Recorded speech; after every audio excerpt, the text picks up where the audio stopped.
What is going on, everybody? It's Georgia Bulldog Will here, and I'm recapping Sunday's Jets-Dolphins game. Man, where do I even start with this? I mean, it does not matter.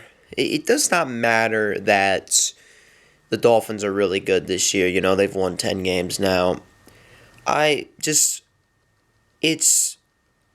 you cannot get shut out by a division by a divisional opponent. You cannot. You cannot get shut out by a team in your division. You just cannot. Even without Tyreek Hill, the Dolphins absolutely killed us. On both sides of the football, too. Yeah, on offense, Raheem Mostert did phenomenal. Tua killed it. And Jalen Waddle stepped up in the absence of Tyreek Hill. Jalen Waddle stepped up and he burned DJ Reed on that 60-yard touchdown pass.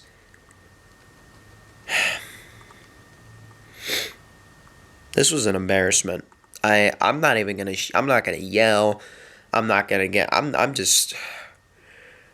angry. I'm just flat out disappointed in how this team has been over these past few weeks. Yeah, they got the win over Houston, but you guys, this was an embarrassment. This was just a flat out embarrassment. The offensive line, without a doubt, they've had many bad games this season, but this was without a doubt their worst. I mean, wow. Mekhi Becton, either he's playing injured or he's just not giving any effort. Either this guy's injured or this guy is just this guy is just getting beat like every single time. I mean, they are on top of Zach Wilson and Trevor Siemian. This offensive line, I think we've had 11 different starting offensive line combinations. 11 different offensive line combinations. We started off with, what did we start off with? It was week 1 against the Bills. I think it was Dwayne Brown, Laken Tomlinson, Connor McGovern, Elijah Vera Tucker, and Mekhi Becton. That was our offensive line. And after that game, I was pissed off at Dwayne Brown after that game because he was the reason why Aaron Rodgers got hurt. Well, along with that, the turf. But Dwayne Brown fully got beat. I mean, he's 38 years old. Are you seriously going to put a guy out there that's 38 years old? That guy, has nothing left in him. He should just... Dwayne, it's not that I don't have anything against you, man. But I think you need to hang it up. I think you just need to hang it up. I think you've given it all you've got. But I think it's best if you just hang it up. I really think it's best if you just call it a career. Mekhi Becton, you are just either you're getting injured, or you're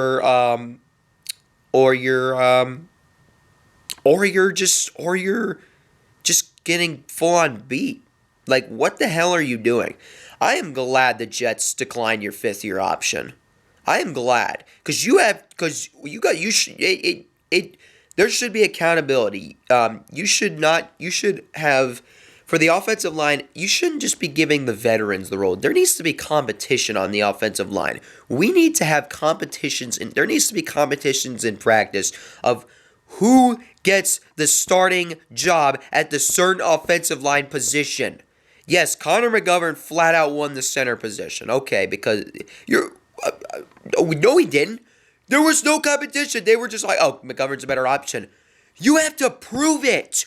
There needs to be competition. Who is the best guy? Who are the best few players to be put on the offensive line? Who are they?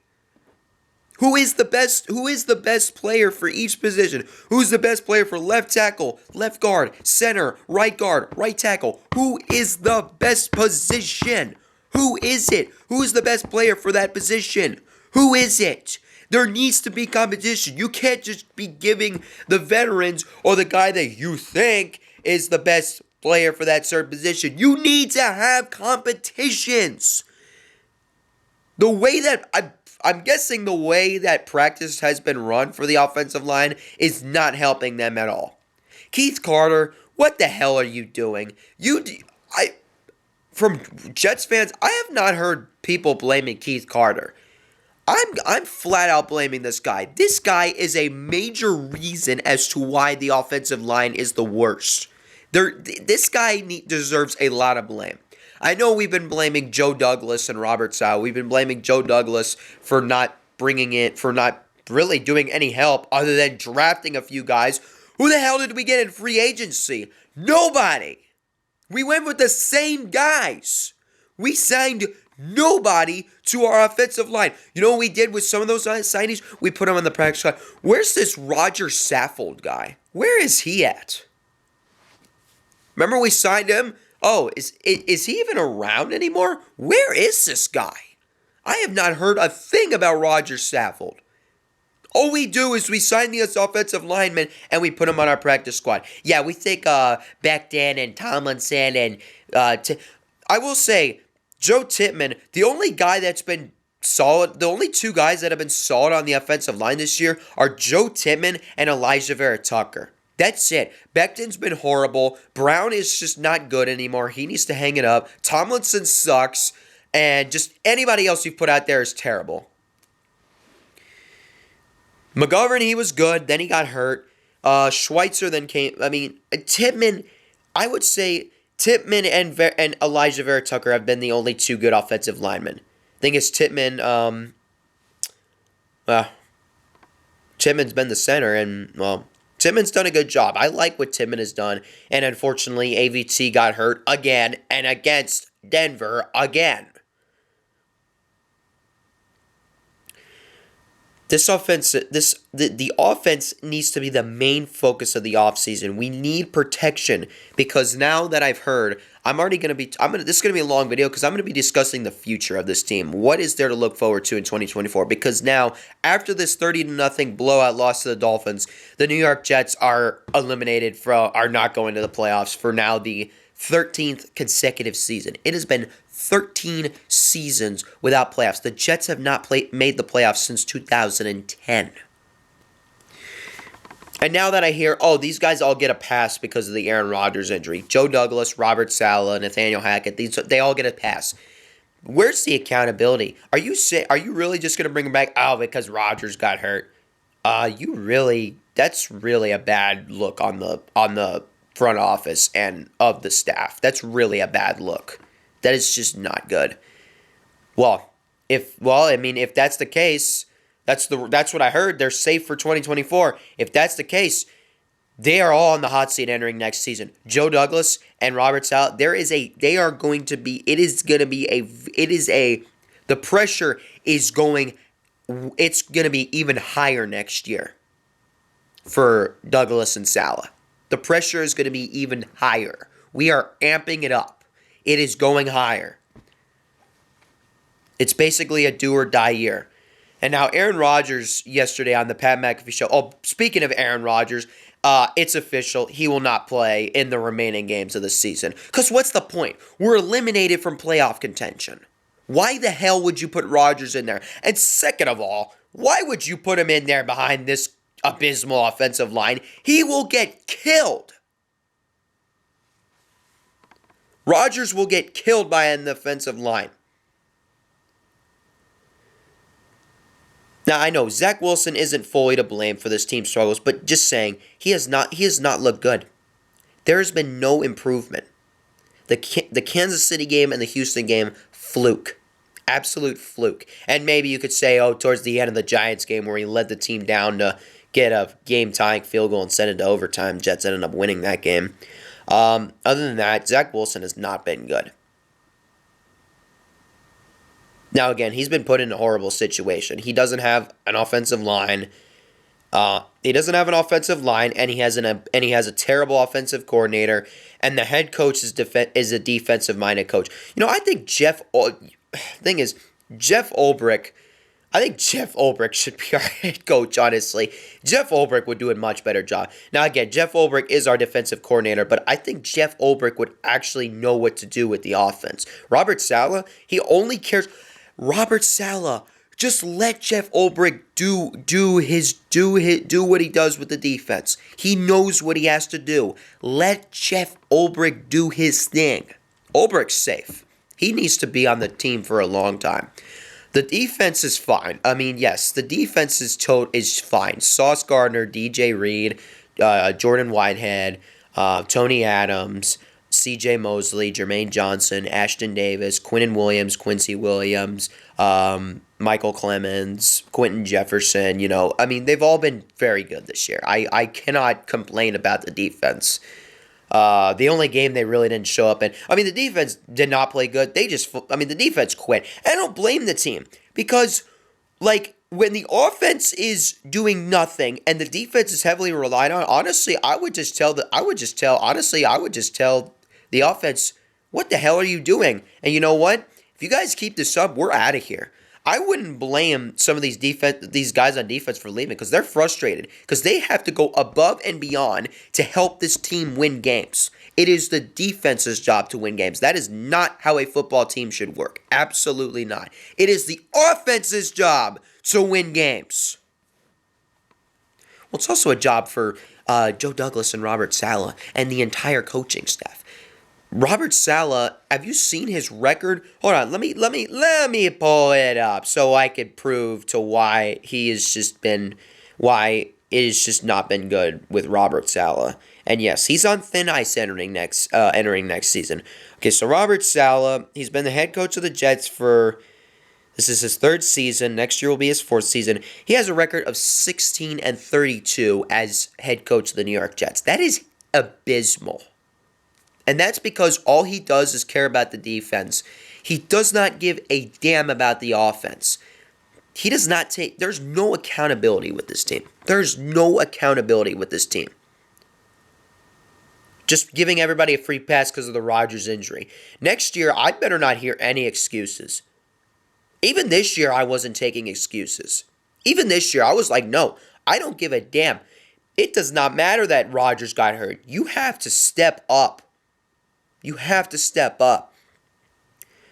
It seems like this team was just dead after Rodgers got hurt.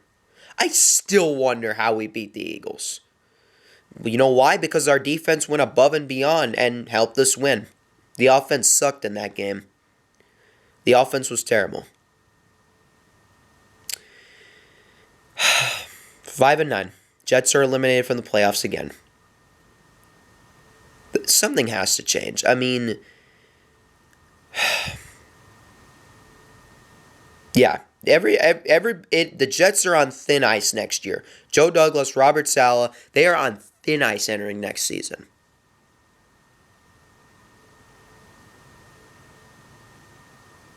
Why didn't they have Aaron Rodgers be the offensive coordinator?